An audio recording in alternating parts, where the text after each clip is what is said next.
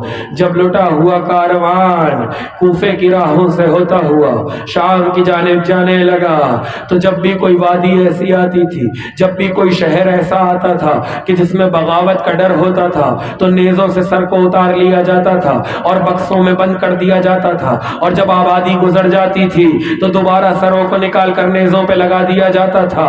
لکھا یہ ہے کہ ایک آبادی چاہنے والوں کی تھی، بغاوت کے ڈر سے نیزوں سے سر کو اتارا گیا، بکسوں میں رکھا گیا۔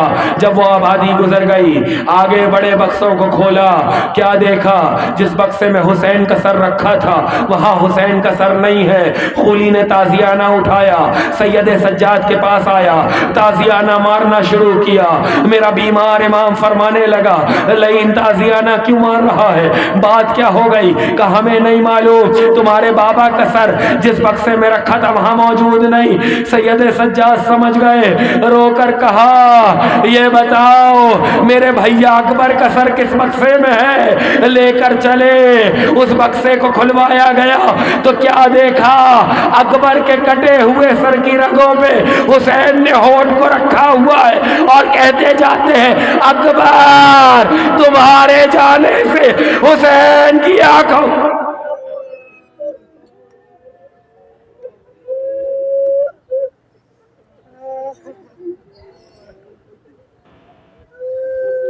الا لعنت اللہ علی القوم الظالمین وسيعلم الذين ظلموا ايام منقلب ينقلبون ما تمس